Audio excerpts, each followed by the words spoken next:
Hey up everyone. Today I'm going to look at some of those rare motorcycles I've crossed paths with over the years that do things just a little differently. They might not be the fastest, and they certainly aren't the most expensive, but they all do something just a little bit differently. Depending where you live, you might well not have come across some of them, but there should be at least one or two you can find wherever you live. Whether they are from a smaller brand without the benefit of a good distributor network, or just a niche motorcycle made in small numbers, they all have that "what's that" effect on fellow riders. They break the mould in different ways, but they do all bring something a little different to the table when compared to your average bike. All are exceptional bikes in one way or another, and most come in at relatively affordable prices too. One thing's for sure, you are unlikely to see many of them, regardless of where you live. Don't forget, if you like a good read, you can find the complete article on the website linked below in the description. You can contact me via the contact form there if you need to as well. If you enjoy it, remember to hit the like button below. Why not join us and subscribe to the channel for a weekly dose of news, views, adventures and more from the world of motorcycles. So, back to the bikes.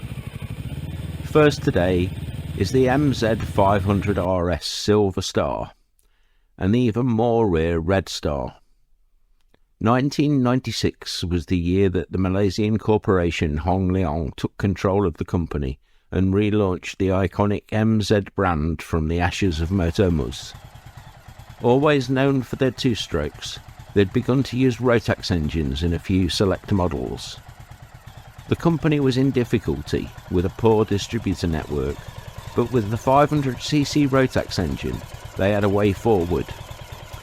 The engine had its roots in the old 500, used in the Armstrong CCM British Army bikes, and took other parts from the first generation air-cooled Aprilia Pegaso 600 engine.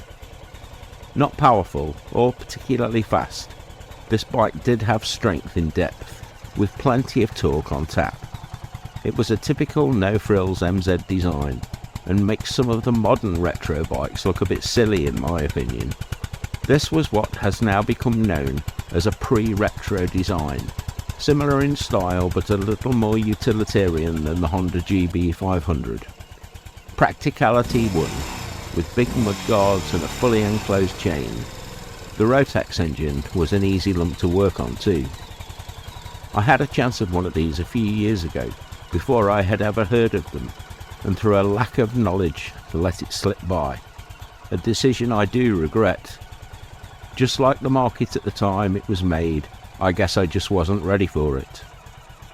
This was one of the bikes that bridged the gap between the MZ two-stroke years and the launch of the Minarelli Yamaha-powered bikes like the Scorpion, Mastiff and Bagheera. The Silver Star was launched first, followed by even rarer Red and Green Star variants. All were built in very small numbers, so don't expect one to come along very often, and you will likely find more of the Silver Star models than the other two. They are very much worth a look. Next on the list, we have a motorcycle I am 100% guaranteed to butcher the name of, so please forgive me before I start. The Derbi Mulhacen 659 is a motorcycle the subscribers in Holland and Germany will know more than anyone else. That's where to look if you think you want one. When I first came across the bike, I will be totally honest, I just didn't get it. Then, when I was on tour in Spain visiting the Sierra Nevada mountains, it all clicked. Even the little V-Strom felt big on those tight and twisty mountain roads. The Minarelli Yamaha 660 single was retuned to make around 50 horsepower and fitted into a really beautiful lightweight chassis. The whole bike weighed just 160 kilos or 350 pounds, and the design was full of tasteful little touches everywhere. This was a period when Piaggio Group had taken control of Derbi. They brought an Italian spark to the table and gave Derbi a free hand to design an all-new motorcycle. What they came up with was the biggest bike in the history of the brand. The Mulhacen was designed by Klaus Nelewitz, who came to Derby after being involved in creating the Tuono and Falco at Aprilia. They were built from 2005 to 2007, but only sold in small numbers. However, it was a range-topping bike for Derby, and they threw everything they could at it to make the design great. Lightweight, sleek and agile, it was the perfect steed for carving your way through the Sierra Nevadas or any other twisting mountain pass. With a flat tracker influenced supermoto style ride and scrambler-esque design, it's another bike that I think was ahead of its time. Released today, who knows if it would have been a bigger success. The third bike on today's list will be known better by the riders from the UK, but even here, it isn't a common bike.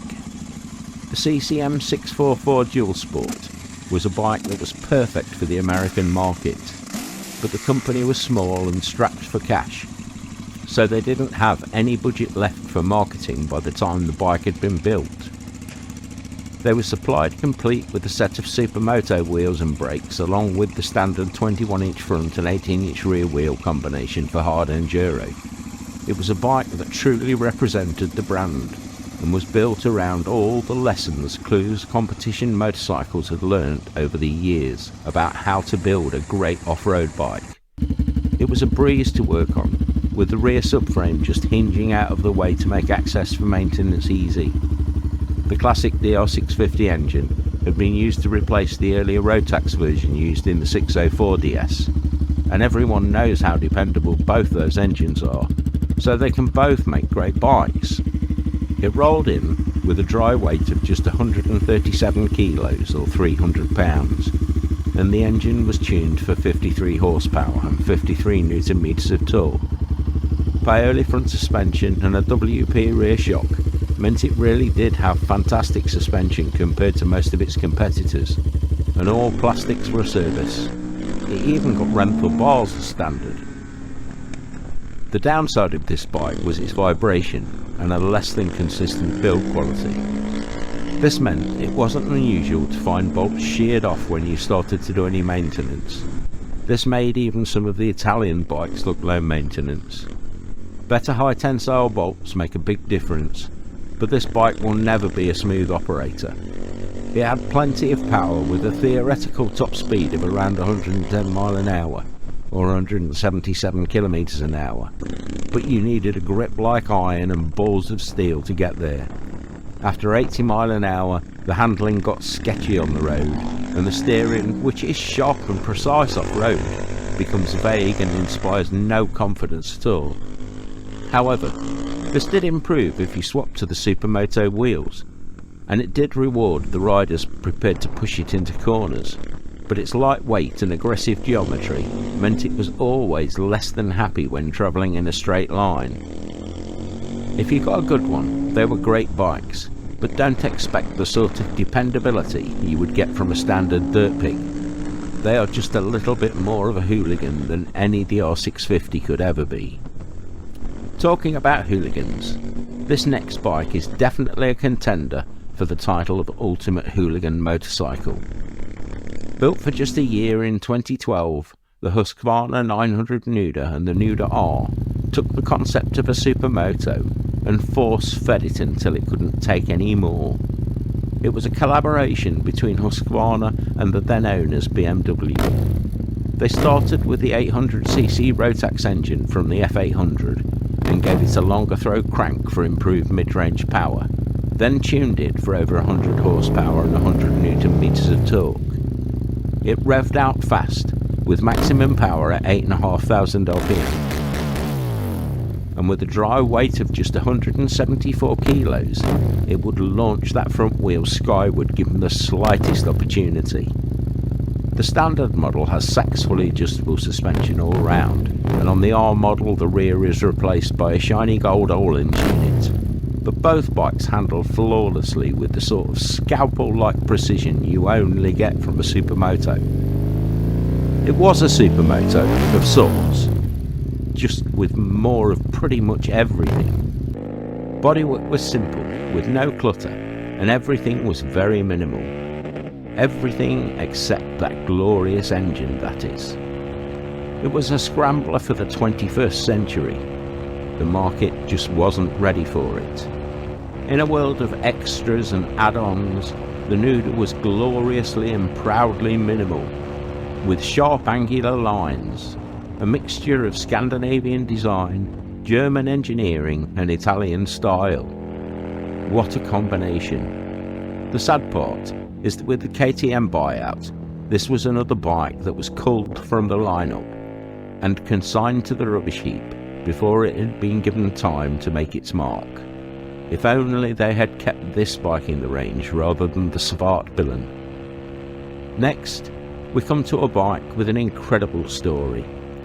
The Castiglione brothers had completed the Cagiva takeover of Husqvarna, and some of the disgruntled staff remained to launch the Husaberg brand. However, there was conflict. A small group of engineering staff left Husaberg to begin manufacturing their own all-new engine and a series of totally new motorcycles. The result was the Highland engine, and Highland motorcycles was born. The Highland 950 V2 is a bike I would love to get my hands on. Imagine, if you would, that someone bolted two 350cc Berg engines in a V formation to make a 750 V-twin, then did the same with the 500 engines to make an even more bonkers 950cc V-twin.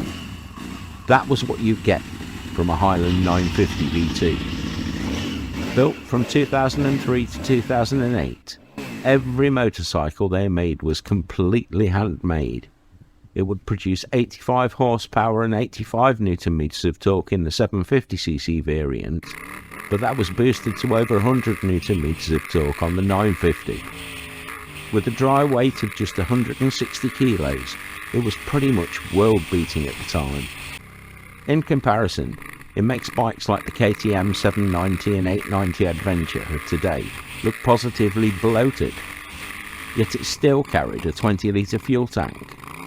It also had fully adjustable WP suspension all round, so the ride was pretty faultless off-road and handled road conditions better than many road-focused bikes of the time. Sadly, in 2010, the founder and two senior executives of the company died in a plane crash returning from a business meeting in Michigan. The company never recovered, and without the expertise of the founder, no more bikes were built, marking an untimely end to what may have been a wonderful success story given time. The engine really was a masterpiece. Lighter than any other large capacity V-twin on the market, it created what was arguably the most powerful dual sport motorcycle of all time. Who knows what would have happened given different circumstances. The last one I saw come up for sale was advertised at €5,500, which might not sound cheap, but when you consider what you are getting and the fact it was all made by hand, you can see why. What's more, you would be riding a piece of living motorcycle history. Can you imagine a KTM 950 or 990 that weighed 40 kilos or 90 pounds less? This is another example of progress not always working, in my opinion. Now, the last of the bikes on the list today is definitely not least. That bike is the MZ1000S, and its siblings, the 1000SF and ST. These bikes mark the end of the line for this historic brand, a far cry from the small capacity two-strokes that made them their name. The 1000cc parallel twin that powered these bikes was a completely new engine. The MZ1000S came first, and was a concept drawn by Peter Naumann, who was the design engineer on the F117 Stealth Fighter. The final production bike stuck steadfastly to the concept, and you can see his masterful lines from front to rear. Who knows what it would do to a radar trap?